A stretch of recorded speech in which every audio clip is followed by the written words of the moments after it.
안녕하세요, 뉴스반장입니다. 난세에 영웅이 난다고 했던가요? 4.7 재보궐선거의 완패로 더불어민주당은 후폭풍에 휩싸였습니다.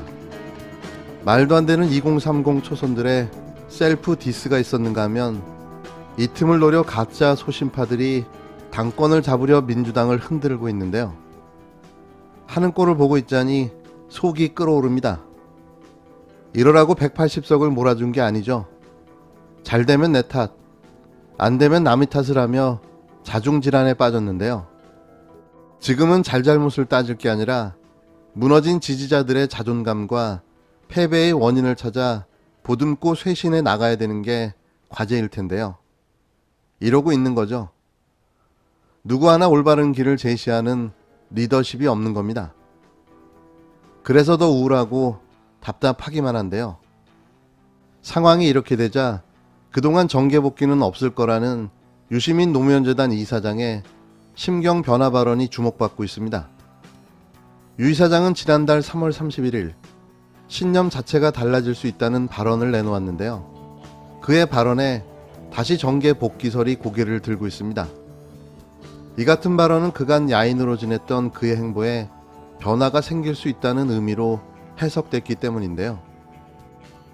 신념도 변하거든요. 네. 그러니까 우리가 그렇죠. 이제 한결같은 것을 높이 평가하는 경향이 있는데 네. 한결같다는 것이 뭐가 한결같아야 되냐. 거짓말을 하면 안 된다는 신념을 갖고 있던 사람이 거짓말을 해도 된다로 바뀌면 안 되겠죠. 그렇죠. 그런 것들은 한결같아야죠. 네네네. 그런데 훨씬 더 구체적인 그런 생각들 네. 이런 것들은 정보가 달라지고 나의 경험이 추가되고 그다음에 세상의 어떤 조건이 바뀌고 네네. 그다음에 나와 함께 이렇게 관계 맺어가는 사람들이 달라지고 이렇게 하다 보면 네. 그건 일정 수준 변경이 불가피합니다. 네. 그것까지 하나도 안 바꾸고 내가 네. 20살 때 가지고 있었던 모든 것을 지금 환갑지난 지금까지 네. 그대로 갖고 있다 그러면 네. 일관성 있어 저 사람 이게 아니고 벽창호 아니야? 이렇게 된단 말이에요. 네.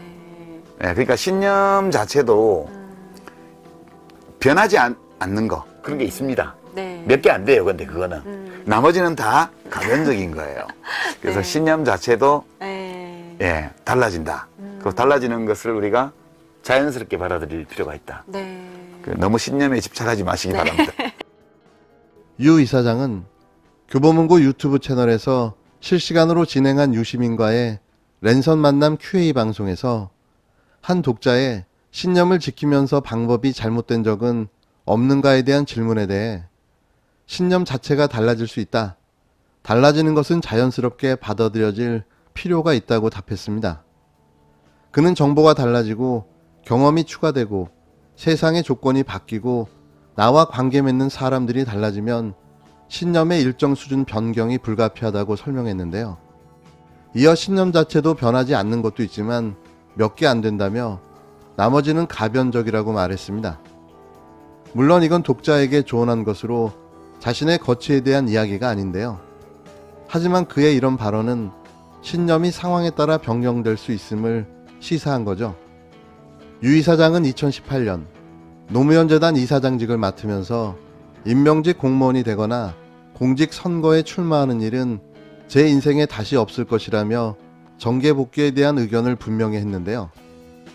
하지만 차기 대선을 앞두고 여권에서 마땅한 차기 후보가 없다는 우려가 지속되자 유 이사장이 다시 정계로 돌아가 이 같은 역할을 할 수 있다는 전망이 조금씩 흘러나오고 있습니다. 다만 유 이사장이 이후 내놓았던 정치적 발언이 비판의 소지를 제공했던 만큼 복귀 의지를 쉽사리 내놓기는 쉽지 않다는 전망도 나오는데요. 유 이사장은 지난 1월 과거 검찰이 본인의 계좌 조회 등 뒷조사를 했다는 의혹을 제기했다가 사실이 아님이 확인되자 충분한 사실 근거를 갖추지 못한 의혹을 제기했다며 정치 현안에 대한 비평을 일절하지 않겠다고 선언하기도 했습니다. 유 이사장의 복귀를 기다리는 건 저뿐만이 아닐 텐데요. 그건 그보다 더 나은 후보를 찾기 힘들기 때문이죠. 그가 복귀한다면 진보 여권 세력에게는 더할 나위 없는 천군만마가 생기는 결과가 될 텐데요. 내년 대선판이 송두리째 요동치기 시작하는 거죠. 부디 좋은 선택을 해주셨으면 하는데요. 다시 복귀하길 간절히 희망합니다.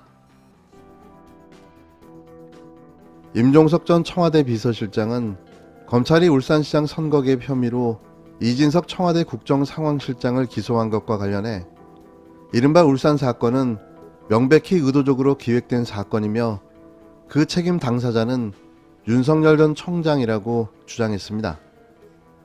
임 전 실장은 10일 자신의 페이스북에 이진석 기소는 부당하고 비겁하다는 제목의 글로 이같이 적었는데요.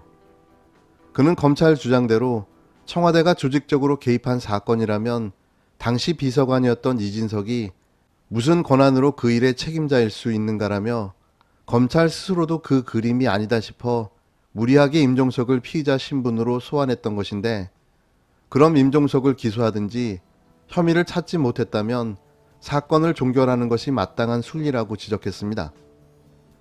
이어 기재부와 복지부, 균형발전위원회까지 압수수색하고 숱한 공무원들을 소환 조사해도 증거를 찾지 못해놓고 이진석이 사회정책을 담당하고 있었던 이유만으로 그를 희생양으로 삼은 것이라고 했는데요.